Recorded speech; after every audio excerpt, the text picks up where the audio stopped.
Welcome to the Leaders in Payments podcast, where we talk to C-level leaders from across the payments landscape.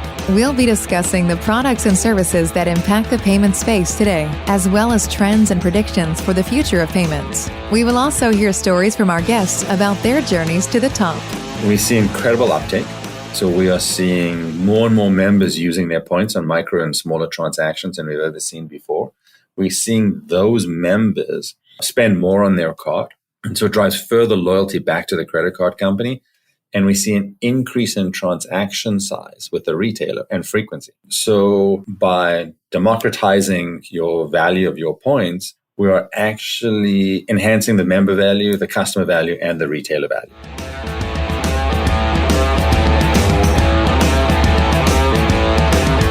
That was Jonathan Silver, the CEO of Engage People, and he is my special guest this week on episode 178 of the Leaders in Payments podcast, and I'm your host, Greg Myers. Jonathan has a passion for creating something new that will change the industry and leave a legacy he can be proud of. Engage People is a technology-focused loyalty company that aims to democratize loyalty currency. How do they do it? They integrate into the payments ecosystem by enabling technology to offer your loyalty credit card points, for example, as a form of payment. According to Jonathan, their proprietary platform provides the conduit between loyalty programs and the retail checkout process, with a vast network of clients and partners integrated into one truly unique ecosystem.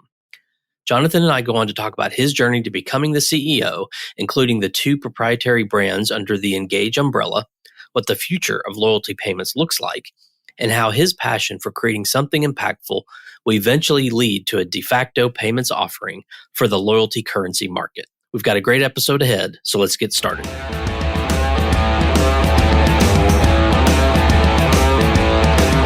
Hi, Jonathan. Thank you for being here, and welcome to the Leaders in Payments podcast. Hey, Greg. Thanks for having me. It's a pleasure to be here.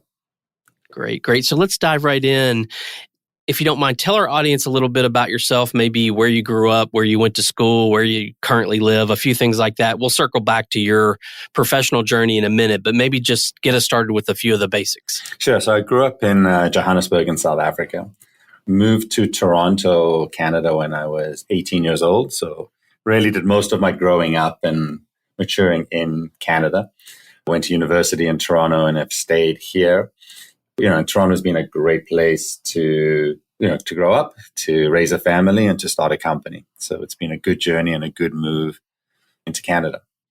Awesome. So let's discuss the company, Engage People. So tell the audience what Engage People does. So Engage is a technology-focused loyalty company. We have two products that we bring to market. One called Podium, which is our loyalty management system. It is a SaaS-based platform that manages everything for a loyalty program. So when you log in, seeing your point balance, being the points bank, marketing, communications, handling redemption. And Podium is it's a great piece of software. It's a SaaS-based platform and incredibly robust. And we think it's a market leader in the industry. The other product we've brought to market is a product we call Access Plus. And Access Plus is our payments solution. We have a vision of enabling members to use their points as a form of payment. And so to actually really open up the value of your loyalty program and the currency associated with that. And so what Access Plus does is it's the conduit between a loyalty program and a retailer's checkout process. And so for our clients, whether they're on Podium or have their own loyalty management system, single integration into Access Plus gives you access to all of our retail partners. And for our retail partners, a single integration into Access Plus gives you full access to all of our clients. And so what we have created is a true network effect. And we've reached the tipping point of that. So we are furiously adding on both more clients and more retail partners and building out an ecosystem that we think is unique in the marketplace. So from that point of view, that's driving the rapid growth of Engage. Right now, our focus has been North America only, with a primary focus on credit card loyalty. And we're now expanding beyond credit card loyalty, so to think about your hospitality points, sales incentive, employee recognition points, and also starting our global expansion into Southeast Asia and Western Europe. Are there other verticals beyond those you just named that you're participating in? Right now it's limited capacity. So we are very, very focused on expanding the retail network and have teams that are just working on integrating new retail partners. And then focusing, like I said, primarily on financial institution credit card loyalty programs this year and expanding into those two verticals. And at that point, it'll have a natural progression to any form of currency. So the technology does enable you to use your cryptocurrency as a form of payment at a retailer. And the beauty is it's seamless to the retailer. So they still just see a payment come in and they actually treat it like a credit card or a cash payment. And we actually take care of all of the heavy lifting around conversion rates, funding, and all the other pieces of the payment network. There are logical expansions for it, but primarily right now it's just building out the network as quickly and as widely as possible. Just so I'm clear, when you say the network, so if my e-commerce company has a loyalty program, my customers can use the points through that program to redeem stuff at this retail network that you're building. Yeah. So, retailer loyalty is not really our market. It's think more, I have my credit card points. So if you have your points on your credit card, you can redeem them for the, traditional rewards on the credit card platform. So what Podium does. But now you have the ability to redeem them, whether it's at Amazon or PayPal. And as we add more and more retailers to the network, when you go to pay with PayPal, you'll see, hey, Greg, you're going to use this credit card. Oh, by the way, you have so many points. Do you want to use your points for this transaction? We're moving into POS as well. So, you walk into a store and you swipe your card, tap your card, and it'll say to you, you're buying this coffee for $4. Hey, Greg, do you want to use your points for this transaction? So making your currency that ubiquitous so that you can extract maximum value out of it from a program sponsor point of view. And how do you go to market? Do you have a direct sales team or do you have partner channels? How do you find new business? Yeah, so we have a small direct sales team. We have a team that's focused both on our client acquisition and our retailer acquisition. We are doing partnership deals on both sides. So what's interesting is a lot of our competitors, we've signed contracts with a few of them to actually use Access Plus into their client programs. So it's an interesting position where we actually are supporting competitors of ours. And on the retailer side, it's a combination of direct sales and processor integrations. I know you mentioned earlier that part of your product set is SaaS-based. Is that sort of the future, like the whole product set will be that way? Or are there other like transaction fees and other types of, monetization that you'll do? Yeah. So on the Podium side, that's all. It's 99% SaaS license fees. The transaction redemption business, so people redeeming their points, whether it's for travel or through the Access Plus network or merchandise and gift cards, that's all transaction based. And so more like a processor than a loyalty program provider. And what would you say differentiates your company from your competitors out there? And the two sides, each of us have different areas where, we focus on. For Engage, our biggest differentiator is Access Plus. So we are building the first payments network for the loyalties industry. And it's been a Herculean effort. I don't want to discount. It's taken us 5 years to get where we are right now. And so for us, the ability to build out that network, and expand it as rapidly as possible is a massive differentiator and a unique value proposition in the marketplace. And on the Podium side, we have a very, very robust SaaS-based platform that allows our customers to actually manage content, promotions, special offers to segments of their base in real time.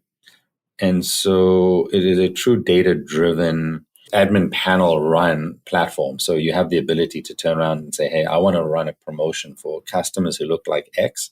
Maybe your points are going to be worth more if you redeem at retailer Y. And to do that in real time without engaging any IT resources. So, those are the two big differentiators in the marketplace. But Access Plus is today unique in the marketplace. And we have a first mover advantage there that we're trying to take advantage of. And is there a size of the company? Like, a loyalty program like this isn't worth investing in if you don't have X number of consumers? I mean, do you end up doing some consulting kind of work with your customers around things like that?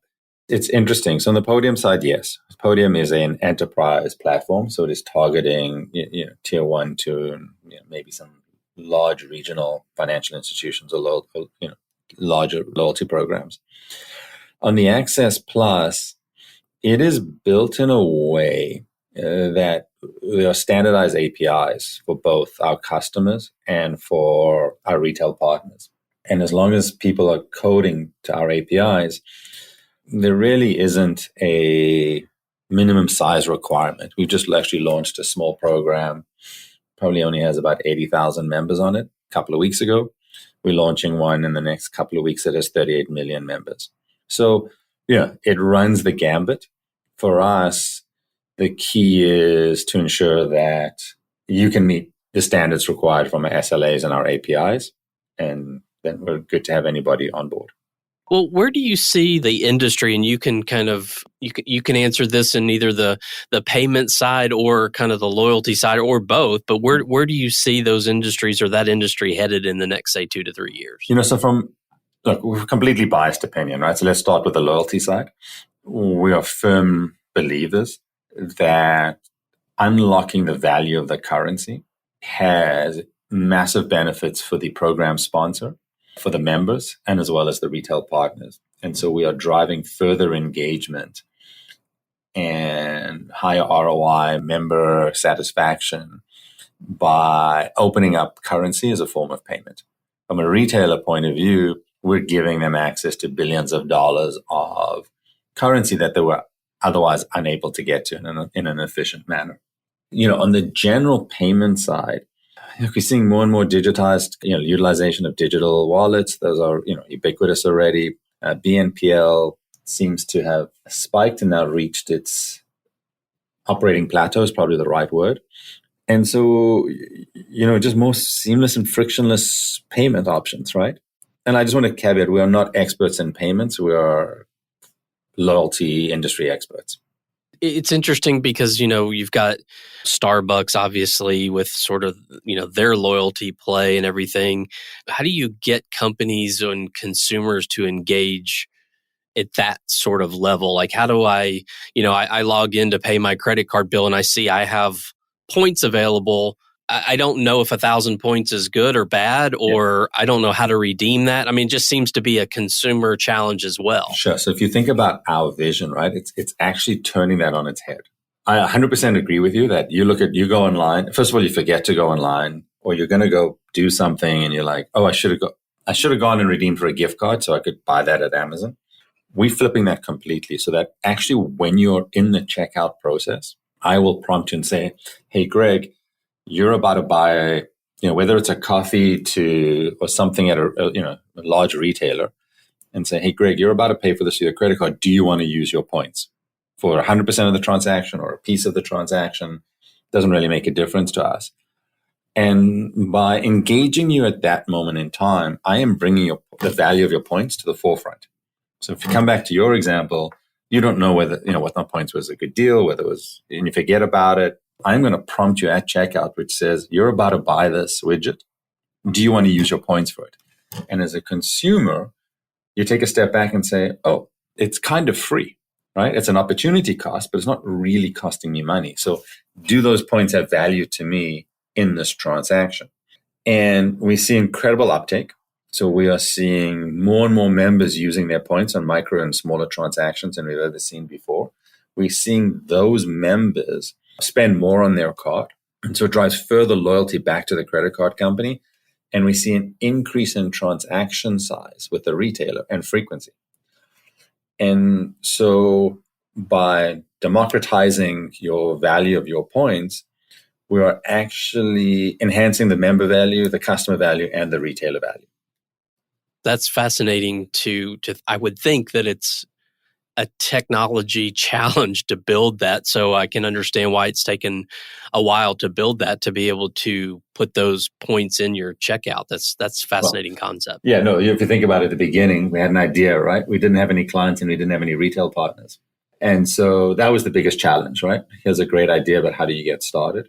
And so, where we're happy right now is we have major retailers on board and incredible market share on the client side. So we're starting to see an acceleration of both the clients and the networks. And so very excited about, the rest of this year and 23 and 24 from growing out this network. Sure. Before we move on to your career, let's move back to the company a little bit. Can you tell us how big the company is, where it's headquartered, just a few kind of logistical things like that? Yeah, so we're headquartered in Toronto.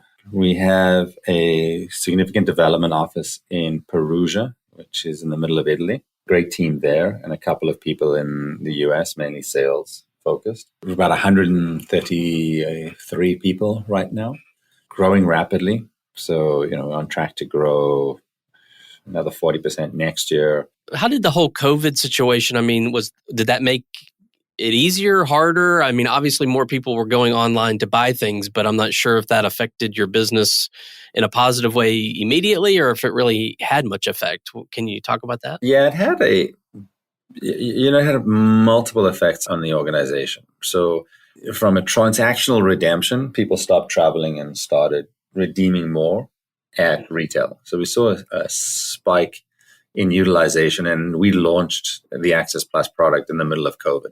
And so, so a massive uptake. As people have started to travel, and we haven't seen a decline in our utilization of Access Plus. So I think COVID gave us a bump in a need and an awareness, but we've managed to maintain that from a transactional revenue post, as people have started going out more and stuff and traveling. From an organizational point of view, everybody worked from home and some cultural impacts there that we're still dealing with, trying to get people back to work, but most people are very happy working at home. And so, it's trying to get that balance between getting people together from a cultural point of view, people's productivity and, work-life balance. And so, we were fortunate that we were fairly unaffected by COVID and managed still to grow, in 20 and 21. In 22, we're seeing a little bit of the post-COVID impact in that our sales process slowed down from new customer acquisition. Mm-hmm. And that's starting now, so missing out on new client sales for a short, for a time in 21 is impacting us this year. But we're seeing a massive uptick starting now going into next year, again, on the sales process side. Well, let's switch gears a little bit and talk about you. So maybe walk us through your professional journey, how you got to be in that role as the CEO. So I started out working in the loyalty industry many, many years ago, working for a company called Maritz. So Maritz was the largest incentive and loyalty company in the world at the time, and it's one of the early employees of their Canadian offices. Worked there for 7, 8 years. And then .com era decided to try stuff on my own and actually had a very similar idea to what we're doing today, from using your points as a payment. However, e-com wasn't around and, and the technology didn't exist, a little bit premature. Worked for another company in the loyalty space as well. And in 2008, decided to, branch out and start my own company. The original idea was around how do we use technology to make loyalty programs more effective. And so ended up partnering with a company called RAW, which is RAW, and merged my company with their company and a third company a couple of years later to became Engage. And so for the first 5 or 6 years around that, it was very much around building technology to make your programs more effective. So the precursor to what's currently our Podium platform. And then in about 2017, we had the idea of how do we start using points as a form of payment. That took us a long time to get our first retailer and our first client on board. Very fortunate that we had really good clients come along the journey with us. So we spoke to them about a concept and, they were on board and did a deal with the largest e-commerce company in the world. So, that kind of set us going into where we are today. And so it's been an interesting journey, a lot of growth and a lot of ups and downs over the last little while. But, I think companies is in a much better position now than it's ever been. And we're really excited about, how using points as a form of payment is going to drive and change an industry. And we're at the forefront of it. It's fascinating. Well, what are some things you're passionate about? So maybe one professional passion and one personal passion. On the professional side, it comes back down to a legacy. And we talk about this at work a bit, quite a bit with employees, which is we are in a position to build something that when we are successful will be ubiquitous. And just like there's Visa and MasterCard to process payments, our goal is that the Engage Access Plus is going to be the de facto payment processor for loyalty currency. And so, we sit back and we have a look and say, in 5 years' time or 10 years' time, we're going to look back and go, hey, we built that. And that's a legacy that's going to outlive all of our careers. And there's something very, exciting about that and the ability to get that done. And so, when you talk about our passion, it's to make a difference and to create something that's going to change an industry and last. And so, really, really excited about what we're doing. And we have an incredible team at Engage, who thrives on getting hard stuff done. And it's one of the core DNAs of this company is that everybody who says stuff's impossible, we get done. And so it takes a lot of hard work and dedication and passion from everybody, in this organization. And we've got a company of rock stars. So, it's an exciting opportunity for us to build, and we're doing it with great people. So incredibly excited about what we're doing and passionate about what we're doing. Okay. What about a personal passion? The personal side, it's family and travel. Like I love seeing the world. I love going to new places, between work, wife, kids, and trying to travel as much. That's our lives, right? And so, trying to make the most of it as best we can. And, make sure we're just having a ton of fun in the process. Well, this final question, I always like to get the CEO's view of this. And, I started in payments 17 years ago when the word fintech didn't exist. And, I kind of fell into the industry. It wasn't like I saw an industry that I wanted to be in. Whereas today, I think that's different, right? You can take fintech courses in college. You can, you look at the space we're in and, minus the last 6 months of a recession or whatever we're in or not in, it's a sexy, hot industry to be in. So much money has been put into it, and you've got the sexy brand names that people want to work for.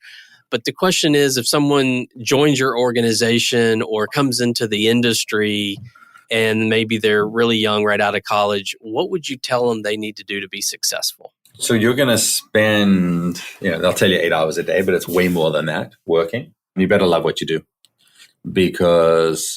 and you have to be excited about what you're accomplishing in your role. Career growth, career development comes out of passion. And if you're not enjoying what you're doing, it's not the right fit for you. The other part of it is the cool stuff is hard. If it was easy, everyone would do it. And so nothing wrong with failing. There's a lot wrong with not trying. And so I'd look at everybody and say, hey, if you want to be in this space, it is exciting. The one thing we will guarantee you is that there will be change, and change is constant. And even in our own company, I tell people, don't like the way we're doing something, wait 3 months because we're going to grow and change as well. And so as you think about this burgeoning industry, as you mentioned, there's a lot of capital going into it. There's a ton of innovation happening. So make sure you're passionate about what you're doing. Take your chances, take your risks. You'll be successful if you love what you're doing and you take the right chances, right? Yeah. I think that's very sound advice. There's a lot to be said for enjoying what you do and being passionate about that. I completely agree. Yeah, and take risks, man. And risks are important. Yeah, when you're young, you can do that, right? You can do it at any age. Greg, when I started my Access, my wife was pregnant. I was in the middle of a renovation and I had an overpaid, cushy job, right? And had I not done it then because I was already, in my 40s, when was the right time, right? Right. And so it's never too late. You could be 20, you could be 70. It doesn't make a difference. If you have the passion and if you have the passion and you'll have the energy to do it, do it. Yeah, fair enough. I agree. Well, Jonathan, we've covered a lot of ground on the company, the industry, your background, and your journey. Is there anything else you'd like to add before we wrap up? No, appreciate the time. Look, and I think anybody who's looking at this space, now is the time, right? There's a huge amount of opportunity. It's going to change. The whole world's going to get disrupted. And it's an interesting time when the large enterprise financial institutions are looking at fintech as well as fintech startups. And so everybody's looking at, how this is going to change the industry in the future. And whenever there's change, there's opportunity. And that's the beauty of it, right? Absolutely. Well, Jonathan, thank you so much for being on the show. I know your time is very valuable, so I really appreciate you being here today. Hey, no problem, Greg. I appreciate the opportunity and look forward to speaking to you again in the future. Absolutely. And to all you listeners out there, I thank you for your time as well. And until the next story. Thank you for joining us this week on the Leaders in Payments podcast. Make sure you visit our website at leadersinpayments.com, where you can subscribe to the show and where you'll find our show notes. If you enjoyed listening, please share on your social channels as well.